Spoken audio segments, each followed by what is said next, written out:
Hi, everybody, and thanks for joining the Entertainment Tech panel at RISE. My name is Alessia. I'm the president of a nonprofit organization called Syncopated Noise. And our mission is to support emerging musicians through various events and educational activities. We co-founded RISE in partnership with Golden Path Music, and our goal was to create an event that would bring together the music industry professionals and the entertainment industry. Obviously, this was supposed to be an in-person event, but given the circumstances, we still decided to go ahead with it and have a virtual event. So we'll be having some very interesting discussions. The panels are happening back to back with 20-minute breaks in between. And I'll be introducing just your moderator for the discussion, which is Elodie Lorrain-Martin, which is an artist manager and producer with a lot of experience in the music industry, as well as event production. So Elodie, I will let you take it from here. Thank you. Awesome. Well, welcome everyone. So thank you so much for joining us here on the Zoom session of RISE Montreal, where we'll be discussing entertainment technology and what it can be of service to the music industry more specifically. I'm super happy to be part of this conversation. And to start us off, I'm going to introduce everybody that's on the panel with me today. So we have Jay Bonventre, associate producer at Lune Rouge. Hello. We have Adam Bultz, president and executive producer at C3 Events. And we have Dorian Perron, co-founder of Groover. Hi, guys. Hello. Hi. So to start this off, I have a few questions, few things we're going to discuss. So in the last few years, technologies has been helping and impacting the entertainment industry in a lot of ways. So can you guys describe in each of your sub-industry how it did? Maybe Jay first? Sure. So me personally, I come from a video game production background. And so I started with Lune Rouge about a year ago, just as they were shipping the PY1 project, the pyramid in the Montreal's Old Port. So my team, what we did, what I helped them ship was we produced game engine content for the show. So I have like a video game production team, and they create assets and environments that were broadcasted in the show. So the show was like a mix of traditional videos with traditional VFX, and we were mixing that with more like video game-ish technology. That's super cool. Yeah, it was pretty cool. Adam, can you tell us in like more in event production, how technology has been helping and impacting the entertainment industry? Absolutely. So we produce a lot of marketing events and live concerts, tours and festivals. And obviously, as technology has improved from a visual standpoint, the audience experience has become more and more immersive. You're no longer going to a concert and just listening and watching the band, but through the proper use of sound, lighting, and video production, it becomes an overall experience. We've been using lighting on our events for years now, and it's the integration of that lighting with video mapping that creates a full 360-degree experience. No one knows that better than Jeremy here, but really from a live band perspective and from a musical perspective, you see that more and more even at the smaller venues, so that it's not just consuming entertainment content, but it's living the full experience. Yeah, true. And Dorian, how about in online medias? Yeah, it's a bit different on my part, because where the platform on which I'm working is more helping artists getting in touch with bookers or live organizers, but also media outlets, blogs, radio stations. And I think that the technology that we apply helps actually people and the artists get in touch better with event organizers, and also event organizers find artists that are best suited for their events. So it's more in the connection of people that in the technology that the audience will see, but the connection of music professionals with the artists that things have changed and evolved a lot. Yeah, well, it's still, it's still technologies to the benefit of the in a way. Industry. Just in a different way, yeah. Definitely. I mean, if I may, just to bounce on what Adam was saying, is that yeah, like there's technology and all those stuff, but it's not only a matter of putting technology on top of a show. It's really thinking about how it can entwine with everything, because it's been one of the challenge that we had on our side is, okay, how can we make everything fit as a unit and not only as just layers of stuff to, so it's a good challenge. Yeah.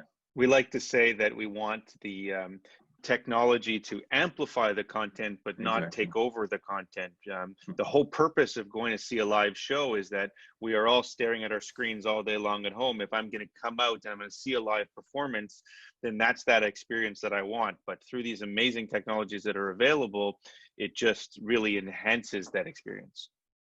And it's kind of the same for us in a different way. It's we don't intend to replace the way artists and bookers and show organizers meet, but just enhance the possibility for them to meet the right persons and do a best matching. And thank God for that kind of platforms during the confinement, right?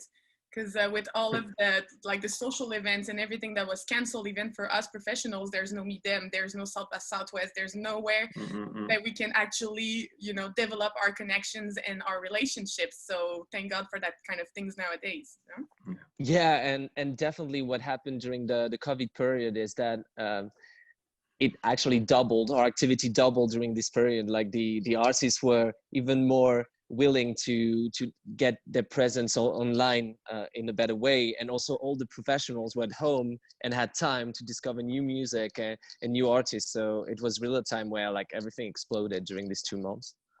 Yeah, obviously. And how do you think this kind of technology is contributing to making artists more international? Does this help them to export their projects, their everything? You mean about Groover in particular? Groover in particular for you, and then I'm going to ask some questions to the others. Yeah, of course. So I think it's a great way for artists that are located in a specific market to try out other markets. Especially when you produce music and you don't exactly know if your music fits a specific market.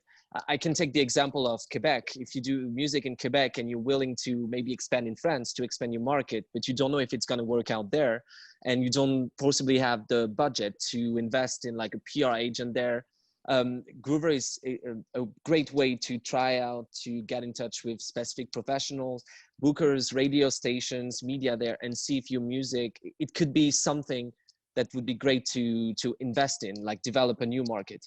And we've noticed that even if we focused first on having a lot of professionals that you could contact that were in France, from the start, we had a lot of people in other countries, especially in Canada, that were using it in order to try out the French market and other markets.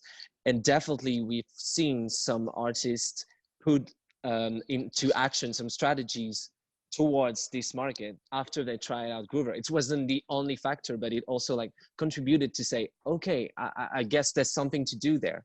And it's probably a great way to see new connections happen, because when you don't want to risk to go to another country, another market, and lose a lot of money and lose a lot of opportunities and spend a lot of energy, it's great to try it out before.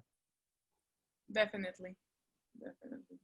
Jeremy, Adam, what do you think? How do you think the technologies as you guys have used in your own industry can help everything actually to export themselves, the projects, to cultural projects to export? I could answer that for a second, Jeremy, if you don't mind. Yeah, for sure. Go ahead. I think that we'll all agree that going to see a live show maybe 2 years ago, 2%, 5% of them were being streamed online during that performance. Whereas now, today, without being able to go to a live show in the COVID environment, 100% of them are exclusively streaming. So I think what we will see, and I want to talk about hybrid events a little bit later, but I think that the new norm is going to be focusing on not just the audience that's in the room, but how to broadcast that experience to new audience worldwide. And that plays really well into the ability to market yourself internationally and really gain more of an international following versus just one in your local market. So streaming is the new norm on events and in music world. Dorian, anything to add? Yeah, I mean, on my end, it's more about producing yourself out there. So as we see it, it's easier and easier to produce yourself, to stream yourself, use YouTube as a platform to reach a wider audience. And I think that technologies are going to evolve and are going to be those tools are going to be democratized so everyone can use them, and it's not only going to be accessible to big international artists. More and more technologies are going to become available to everyone, and everyone's going to let their creativity go and produce themselves and get out there. More accessibility.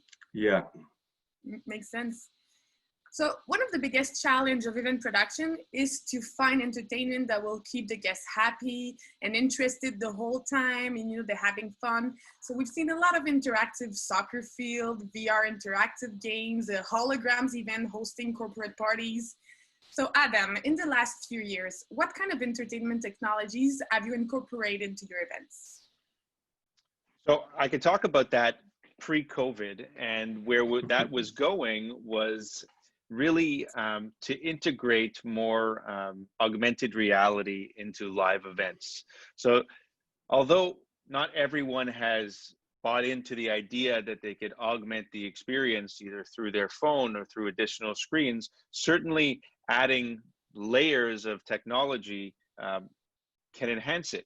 You could be jamming along with a band virtually on stage through the idea of augmented reality or the new VR. I think VR being a personal experience, augmented reality being more of a venue experience. So we've been dabbling in that and looking at how that plays into the live event. We've also been doing a lot of immersive videos. So as content is happening on screen, the content managers, as content's happening on stage, the video content managers or live VJs are really growing that experience through very, very incredible visuals that they're designing. And I think that the audience expects that. I think that they no longer want to see just a meat and potatoes show, but these video directors are becoming celebrities like the DJs are. So they're manipulating content the same way the DJs are musically. And we've been using a lot of video directors and video artists to be able to play with that throughout our shows and live events. So you feel like general audiences are ready to appreciate that kind of technological experiences? Because we know that it costs a lot of money. So are we paying too much for something that doesn't add that much plus value to an event? Or is it like really cool and people are enjoying it? Right. I think it's not just about the technology itself, but it's about how it's used creatively. A car could take you from point A to point B. You can drive an entry-level car, you could drive a Ferrari. It all goes into the artistry that brings it to life. So I think the audience is not only ready for it, but because they're consuming so many different pieces of content and they see visually online, what was the Coachella experience? Well, when I'm going down the streets of Metropolis, I expect something similar. You're not going to get the exact same thing, but certainly you should be capitalizing on the artists that are able to bring those to life. And I do think that clients and guests are becoming more discriminating. They want that experience. And as ticket prices go up, of course, we want to make it affordable for local bands. But if you imagine, people aren't necessarily buying music like they used to. So if they're going to a concert, especially an A-level celebrity concert, their expectation is massive. You're paying hundreds of dollars for tickets.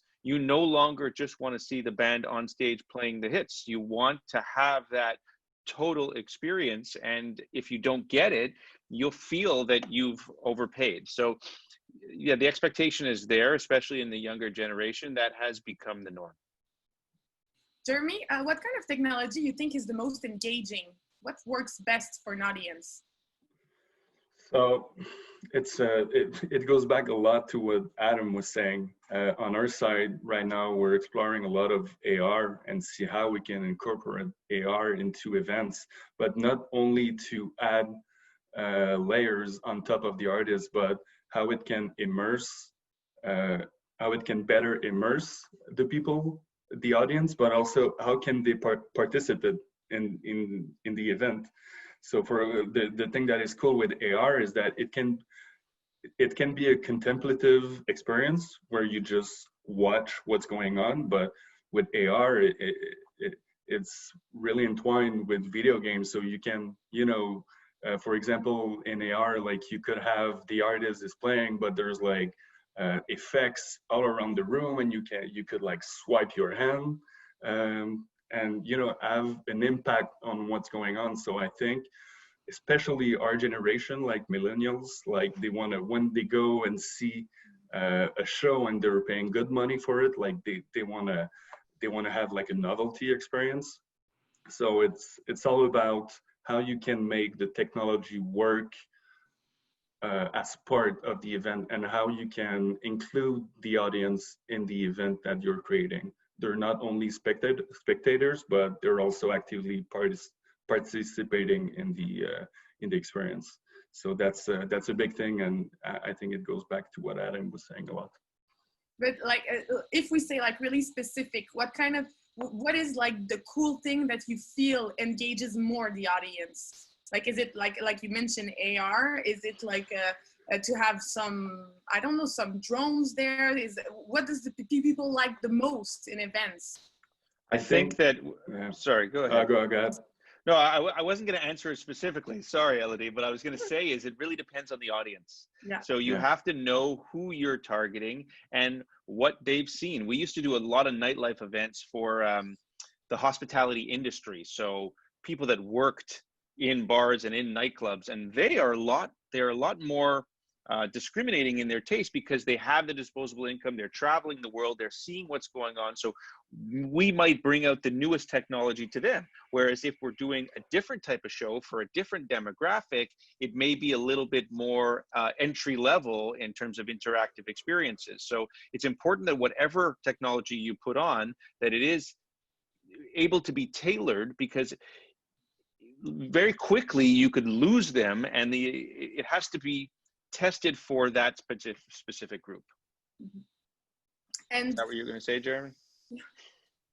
No, I was just going to say, I think it depends on the audience, as you said, but storytelling, well, it depends. If we take a live, like a music live show, it's not so much about storytelling itself, but I mean, the technology can be applied to theater. It could be applied to education, a lot of stuff like that. So I think storytelling has a lot to do with that, and how you can use technology to enhance that storytelling, and how you can make people participate in the experience.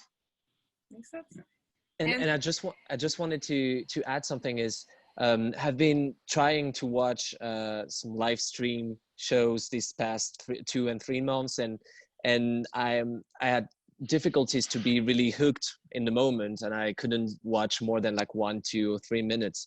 And I think it also shows how much the fact of being in the real presence of the artist and feeling the emotions in the room and of the people around is really something that we felt was like missing during this period. And I'm wondering if we'll see, at least during 2-3 months, going to a more like authenticity and authentic way of going to shows, like just trying to be in an intimate way with the artist and the people around. And also it shows that technology is an enhancer of the live show, but without like the actual experience of a live show, it could be complicated, or it has to be like much more enhanced in terms of like quality of sound and how we can really feel that we're watching something unique, which is complicated with live stream compared to like real live shows.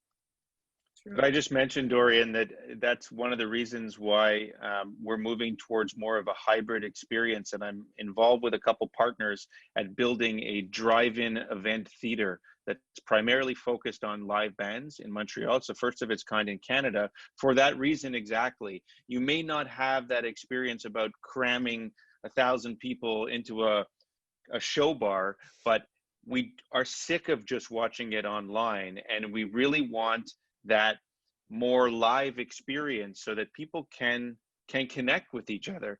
I think we speak for all of us. We've sat on Zoom calls and on different webinars, and it's amazing because we get to interact with people all over the world, but eventually we really want to see them face to face, and we really want to consume music in this live experience.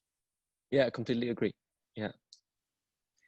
So we've seen more and more emerging technologies for concerts and festivals, like drone selfies, wearable techs, light up wristbands like Taylor Swift and Coldplay did, geolocated air experience. What's your take on RFID, so radio frequency identification for live shows and festivals? How do you think it can impact the industry? Jeremy, first. I don't have much to say on this one. Maybe if the others want to jump Adam, in. have you explored a little bit?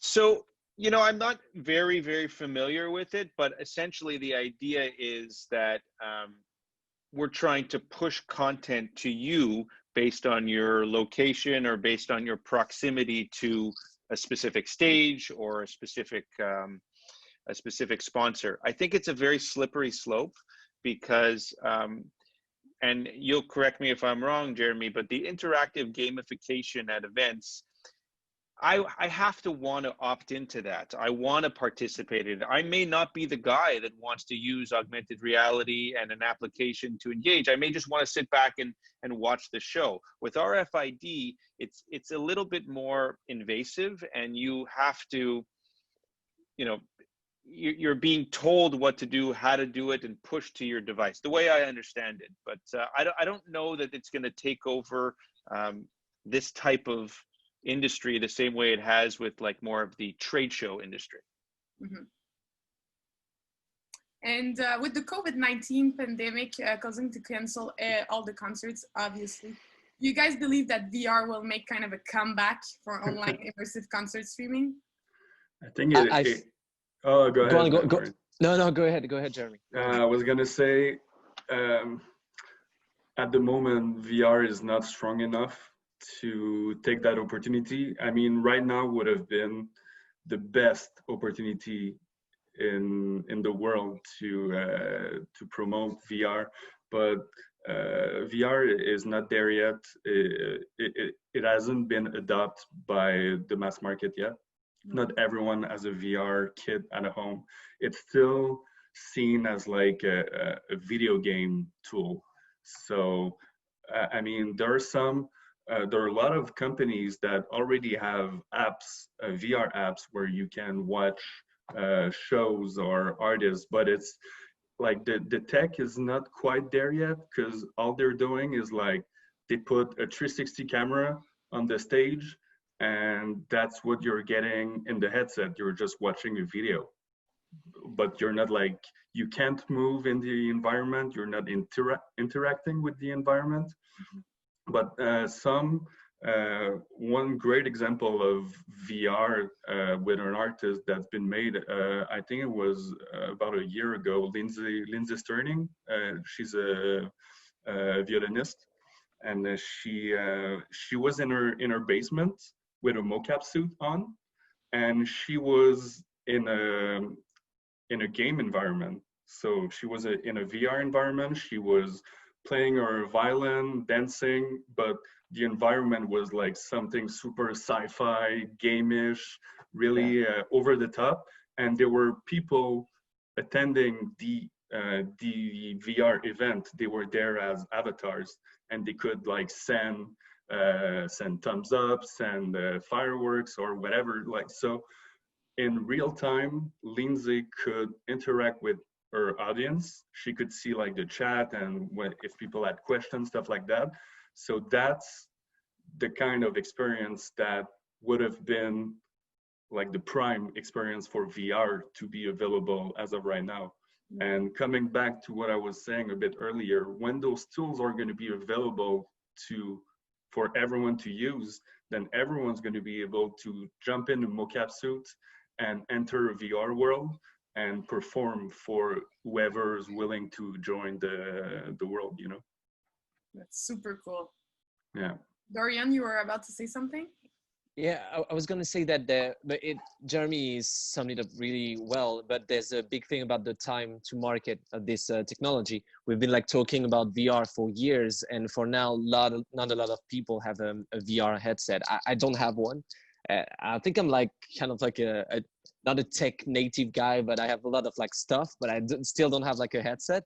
And I felt that during the COVID, if it keeps that way for 6 more months or 1 more year, that we can't have like big events with everyone interacting, there could be a field, like if it's not now that VR becomes a thing, I don't know when it's going to be. Like it's the moment where people need more like this kind of immersive experience that they can't experience for real. So I don't know if it's not, I think that if it's not now, in the next 6 months or 1 year, maybe there's not like a real application that's going to happen in music for VR. Has anyone seen the Travis Scott performance on Fortnite? Oh, yeah, of course. Yeah, so that's an example of how capitalizing on technology, and it's going where the masses are. Mm-hmm. I agree. I mean, I wish that VR was at the point where to consume entertainment, especially at a time like this, I could hop in a suit, I could put on a headset, and then I would be in a Metropolis style venue with all types of different people as an avatar consuming that content. I think there's a latency issue with music also, and transmission of it, but you know, it just gives us better reason to get back to live. If it was too good right now, maybe we'd never want to leave our house afterwards. But one thing, so people don't talk enough about AR, augmented reality, but that's most likely going to be the next big thing. So right now we know AR as apps on your phone where you can put like a dragon on your table, but it's not that really convincing.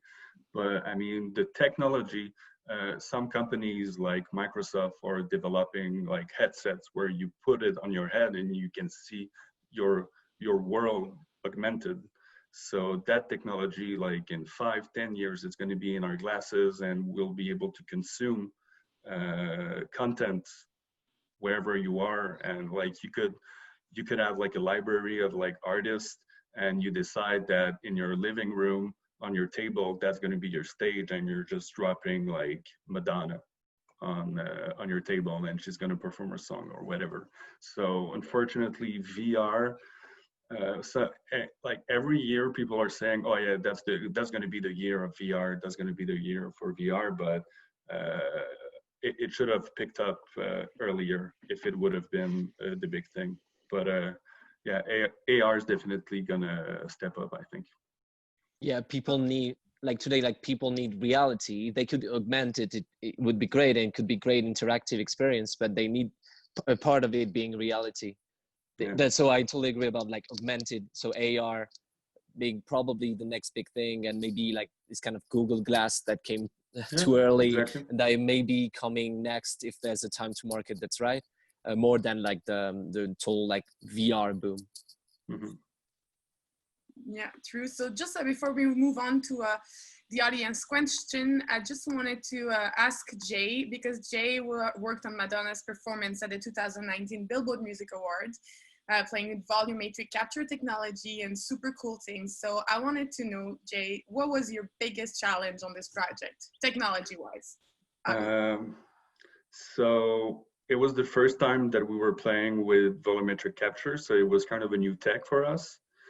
So the whole workflow of capturing the artist, converting it, putting it in a game engine, because it's in the game engine that we created all the effects that you see on TV and on the internet.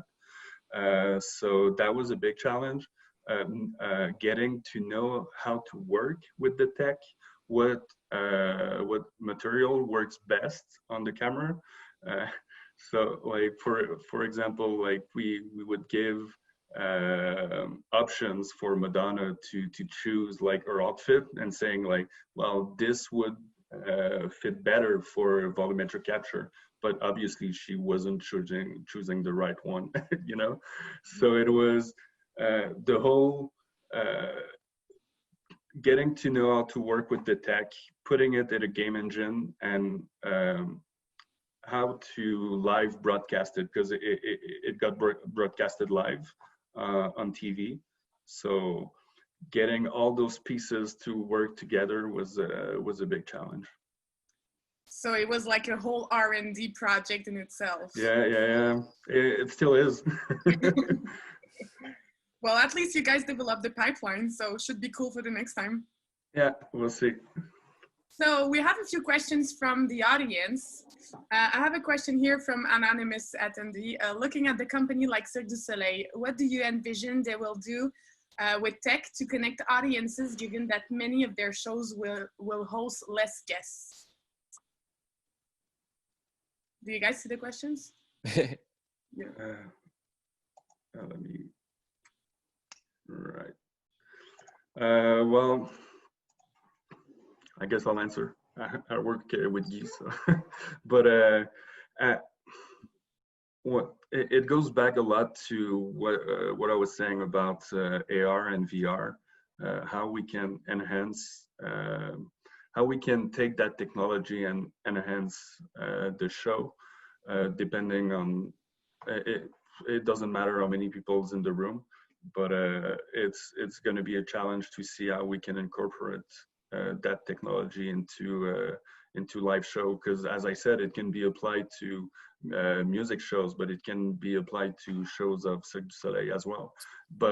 And on the other side, like maybe we want to take performances from the cirque and bring it in your living room through augmented reality. We'll Yeah. see what the future holds. And as a on the business side, what will be complicated is that the Cirque du Soleil, if they have less attendees, they also have less revenue. So they don't have a lot to invest in, like making it more like immersive and interactive. So the challenge for them is going to be, how do I bring more people that are not actually there to see the show and pay for it? So probably one of the big challenge, if they can't have as many people watching the show, is going to be, how do I monetize an audience that's not actually there? Yeah, good point.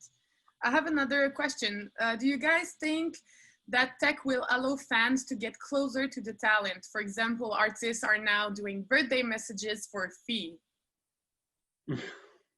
Did you know about this? That people would like start using like technologies to do that kind of things, like artists and celebrities. Yeah, I saw that online also. You could pay $10 and have a celebrity give you a shout out on Instagram. I saw that. I don't know. I think that they're always going for something that can break the fourth wall. So you're looking at, especially in social media, where you have an insight into their life, but it's just more of a, you're on the fly on the wall. So if there's something that they could interact directly with their audience, that makes them more approachable, makes them sell more content or sell more tickets and qualify that for their brands more. I think it's cute. I don't know if it's something that is going to have legs. Well, I think about. No, go ahead, Dorian. Yeah, I think about live stream shows because I watched a few, and I know that some of the ones that I was watching when I was on Facebook, which is actually less interactive, and you're just like watching, and you don't feel like your comment is really going to the person.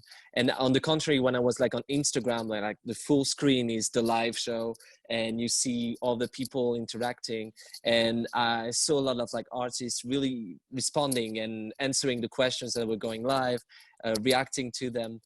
So I think that's probably going to be something that is more on this side going to be like more like a conversation. So you're watching a live show, but you have the impression of conversing with the person, like having a conversation with them.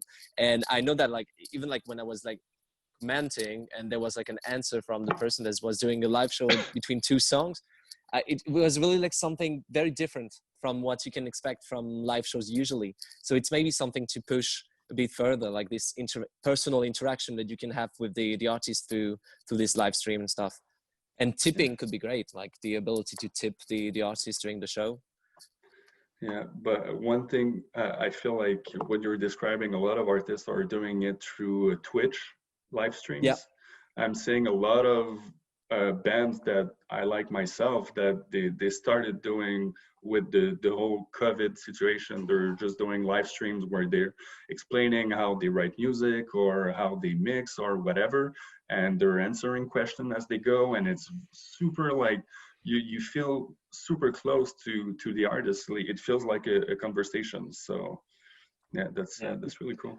I also think it allows you to have access to artists and bands and music professionals even that you never would have had before. So we look at it also from like a national meeting standpoint. If we were producing an event, corporate event for 500 people, and we wanted to bring in a very large musical act, the logistics and costs that go into that are huge. If they're in their studio in Burbank, California, and we could pay them for an hour to have a conversation with us, play a few songs, it's going to be done virtually anyway because we're creating these virtual meetings. So I think that access to that talent is completely redefined to a point that even when it goes back to a live experience, I'm not so sure that everyone's going to immediately go to who could I hire for my personal event live. Mm-hmm. Yeah, it makes total sense. I felt like in the COVID period, people like the music professionals that I wanted to get in touch with were also more available, and I could have just a visio with them because it wasn't as complicated as like setting up meetings somewhere in Paris, because I live in Paris. And so sometimes things that would be, let's see each other in like 1 month or 2 months, it was like yeah, let's have a visio tomorrow. And it's really something that happens also on the live stage. I guess what you said, you could have festivals with only headliners more easily than like having all of them go to the same stage at the same place in the same country. We have another question. When live events make a comeback in 2021, will applications such as Stage It and Side Door Access get bigger or lose ground? What do you think? I didn't really understand what the second part was. What do you mean by? Like the application, like a Stage It, Side Door Access, that kind of applications, will they get bigger or will they lose ground? Like when events make a comeback next year? That's a question from the audience. Don't hesitate to answer because I'm not sure. I have a clever answer for this. I'm not sure which technologies they're talking about or which applications they're talking about. Could you be more specific as to what type of apps they are? I'm gonna ask them, maybe they're gonna reply. In the meantime, we have another question here. What type of tech could be used for the audience to play music with the band or control lights and video?